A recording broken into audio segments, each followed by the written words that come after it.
Thank you for joining us. I'm joined today by my guest, the well-known industry trainer, Richard Rawlings. Richard, how are you doing? Good, thank you. Really well, really well. Post-COVID, it's great to start to see people in real life as well. Yeah, no, it has been fantastic. And there's been a number of different events where you start to see these larger than life characters. And at these events, it's interesting because you get around to talking about the state of the market. And we do know that the healthier market that we've had perhaps over the sort of last 12 to 18 months cannot be guaranteed to last, and we'd be doing ourselves and also our clients a disservice by assuming that it's going to last.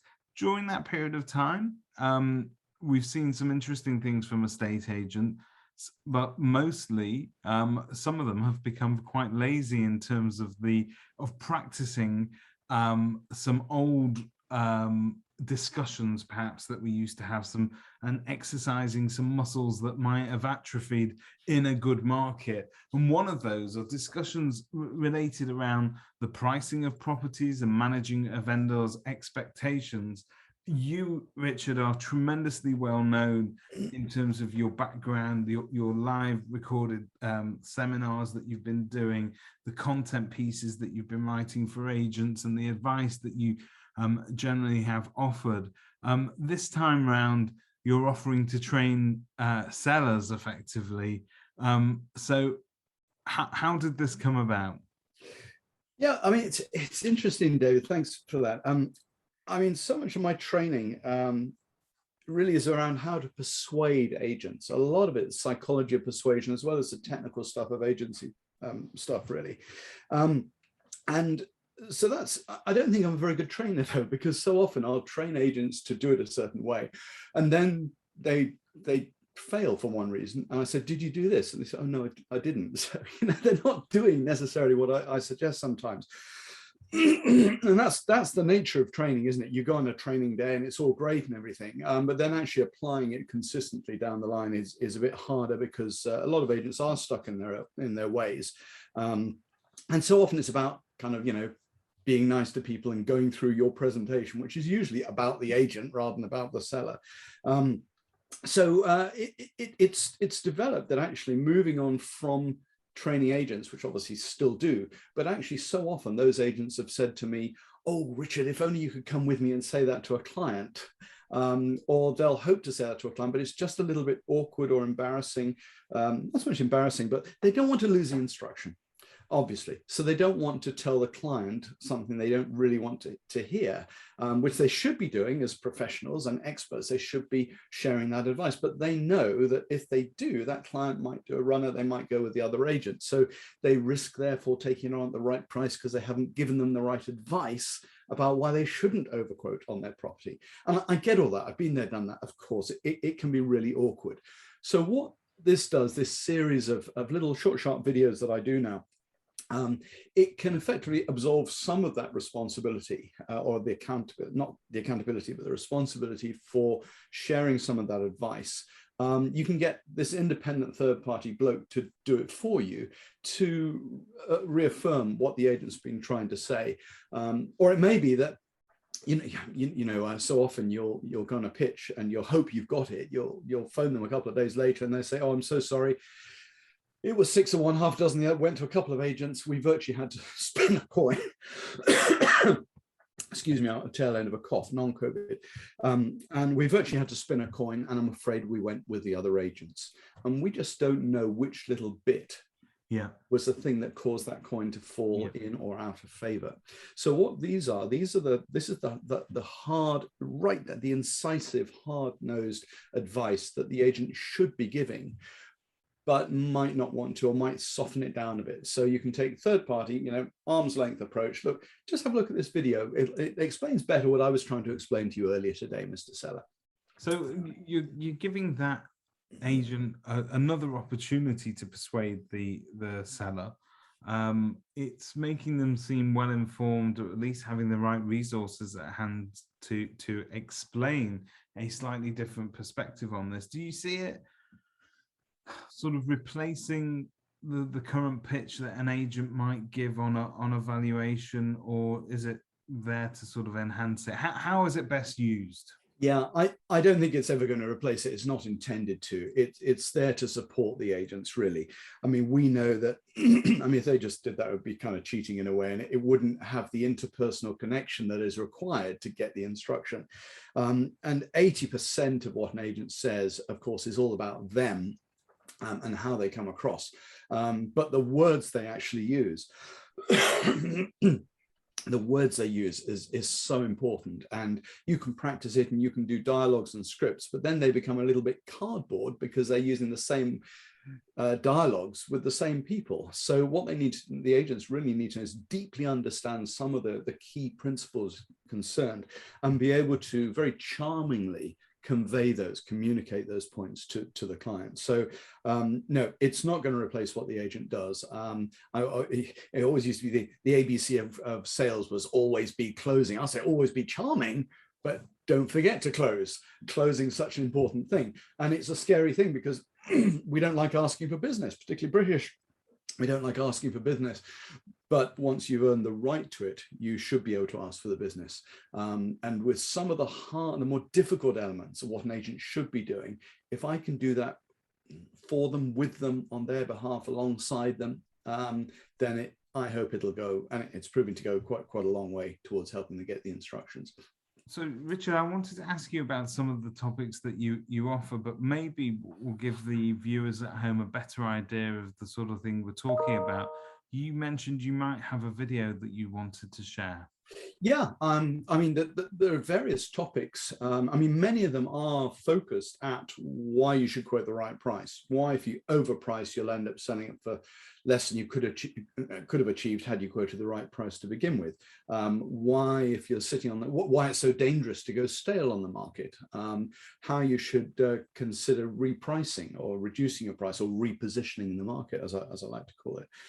Traps to avoid when selling, preparing a property for sale. There's about 15 of them that are specifically tailored to the agent's precise needs. But I'm happy to show you an example of one, actually. If I can share my screen, actually. Here we go.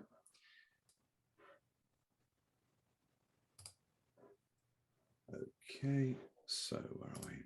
There we go. Right, can you see that okay? Yes, yes. Let's go full screen on that. Okay, so this is, I mean, this is my my website. So if you go to rawlingsproducts.co.uk, you've got the various training things there for agents. And then on the marketing side, and this is very much, although it's a training thing, it's kind of a marketing thing, you'll find the client persuasion videos there. And here's an example of one. I'll see if I can go full screen on that.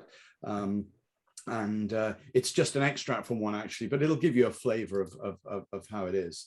7 properties here. Hopefully you can hear that sound all right. Unsaleable, and one is very saleable because all the market around it is pointing to this one being the most saleable. This is the one that will have all the buyers fighting over it. This is the one that will go over its asking price. A lot of our sales go over the asking price because they are pitched perfectly in relation to what else is available. So what you have to do is effectively win a beauty contest and a price war. If you can get both of those right, you're well on the way to selling your property for the highest price the market will pay, and you can get moving. Fantastic. So that I can see is intended then to be branded for the agent with their colors, their livery, whatever, you know. Very much so. Yeah, I mean, here's an example of using the buyer inquiry price range. And again, it's got the agent's colors on there. And then at the end, people who are most so quick tip for you, just see what happens at the end here. Using the buyer inquiry range. And do we, this might sound like a silly question, but when agents are introducing these to their clients, are they best off saying that, you know, effectively you, Richard, giving that advice is just the presenter, or do they draw on your rich back, because you're an authority, let's face it, on the rights and wrongs of agency one way or another. You teach people every day how to do it best, what the best practice is. So when I go out to my clients with this, do I say, look, this isn't just advice I'm giving you, this is coming direct from, you know, one of our industry's most revered trainers. Well, it's kind of you to put it like that, David. Thank you. I mean, there are two ways of looking at it. I've got one agent who has purchased my sort of package of these, and they're actually re-recording it themselves. So they've got their man in the field, lady in the field, actually presenting it themselves. Now that's potentially dangerous. They've got to be really good presenters, really know their stuff, because if they're saying that stuff in the field with a client, then probably job done. If they're then going to send them a video of them saying the same thing in the same way and it didn't do the job first time, it's dangerous. Yeah. So agents are most welcome to do that, of course, and they can bring in a local angle to it. But I think from my perspective, it does look good to have a third party doing this. And I don't put on those videos that I'm an independent trainer or anything. I don't put my name on them or anything. So effectively what it could be is I'm just another of their colleagues that they haven't met yet, who is also saying the same thing that the guy who went to see them and the lister went to see. So it kind of involves me and the team, makes me part of their team in a way, and hopefully adds to the sort of credibility, because if I know what I'm talking about, that looks good. Yeah.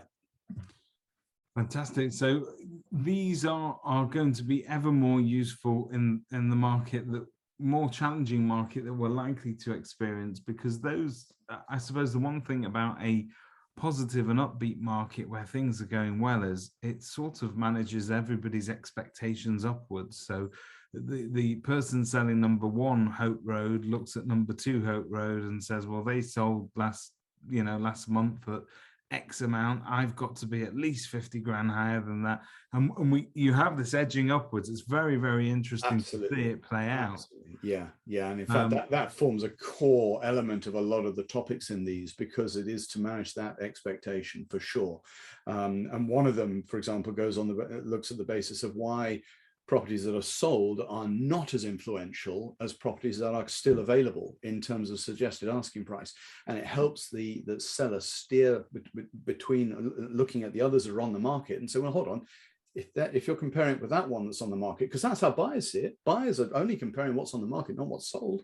Mm-hmm. And so if that's what the buyers are seeing, how does your house compare? And if you're comparing it with a house that's been on the market for 6 months, then clearly it's overpriced. So you're comparing it with the wrong price. So there's a lot of that stuff for sure. And even when the market has been flying, and it's up and down, I know, but whenever the market's flying, there are still people who want silly money for the property, but there are also still opportunities for those agents who do actually push it a bit and say, yeah, you know what, in this market, I reckon we can get you more. And we give them the ability to prove why they should do that, but also to remind them that actually we're chancing our arm a bit here, Mr. Seller, but let's have a crack at it. We've had a few successes with this. Let's do it this way. But if it doesn't work, come back to reality in 10 days time.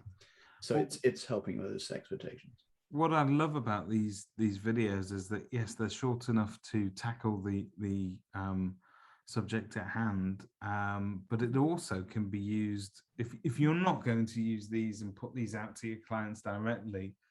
You could do a lot worse than use them as short refresher courses for valuers and people that genuinely need reinvigorating, because, hey, let's face it, this is one hell of a crib sheet, isn't it? Yeah, you're right, and it is a way. It's a hack into my training. Yeah, you could say that for sure. Obviously, it's only certain components of the training that are relevant directly with clients. But I agree, this is the nub of some of the most important elements of the training. So absolutely, agents who do take this on board could see it as a training thing. In fact, just those agents, when they share it with their clients, as long as they're watching them as well, I think they should benefit from that for sure. Because I remember when I was learning, when I was 18, 19, it was so influential just watching my boss. I never got any training, but just watching my boss was really influential on me. And the problem with that approach, of course, is you're limited by what your boss knows.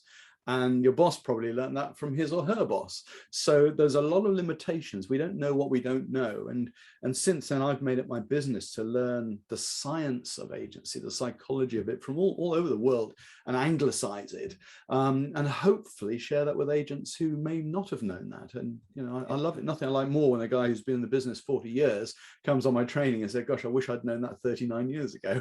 It's so interesting when the topic of training comes up. obviously there are the those agencies that have great training programs, understand the value of training, and particularly outsource training, so that they don't go crazy drinking their own Kool-Aid, as it were. But when you talk to people about training, and particularly businesses that perhaps haven't embraced training, they will always tell you the same thing. Oh, the best training for our negotiators is to listen to me on the phone doing what I do. And in effect, whereby learning by osmosis, sure, that does happen. One of the drawbacks of learning by osmosis is, yes, I'm going to pick up all of Richard's good habits. I'm also going to pick up his bad habits as well. So it doesn't necessarily create a decent all-rounder. All you're doing is passing on good practice with a bit of bad practice at the I don't record the bad bits, David. I hope not. Anyway, you hear what I'm saying? Absolutely. And I think that is the argument in a way for getting an external trainer in, because it is so often the case, as you say, rightly, that when you do learn from your boss, there are a lot of good bits, but with it come a lot of limitations as well, and you don't know which bits are which. And I was training some agents last week, and they said the director said, that was so good. So much of that is what I've been banging on about for years, but they've stopped listening to me. To have a third party come in and say the same things, perhaps in a more scientific way in some respects. He said that was music to my ears, because now they believe it. It's been reinforced by a sort of someone who's made it his business to communicate this type of material. So you're absolutely right. And I think the balance together, and sometimes there's a mishmash, a merger of management and training. I'll train the staff. It's up to the managers to then manage their staff.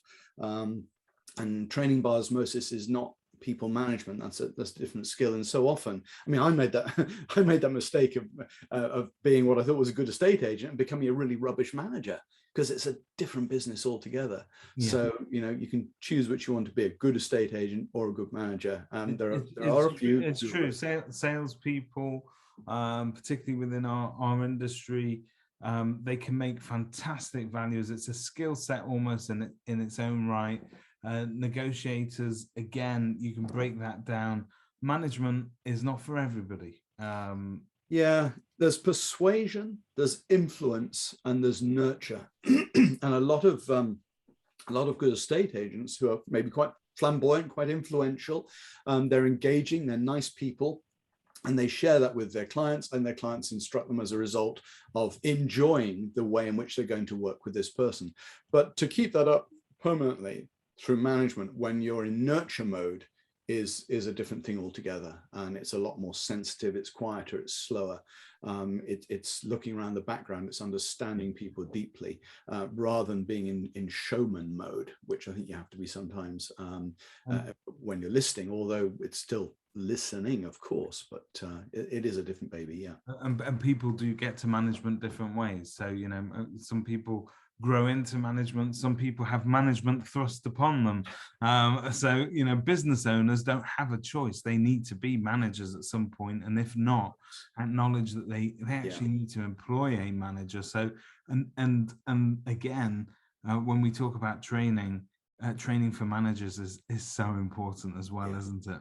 Absolutely. And that's a specialist job. I don't do management training because it's not estate agency training. I just do estate agency training. I mean, a good manager would want to have their staff trained up in new ways to be better at agency than they were. In fact, I mean, I'd love to have a team around me who were better at each component of what I do than I am. So no, absolutely. And I think there is a balance to be had between the sort of internal nurturing training and external, wow, I never realized I didn't know that training, because that's the revolutionary stuff. And I hear a lot of stuff about back to basics. I think back to basics is boring.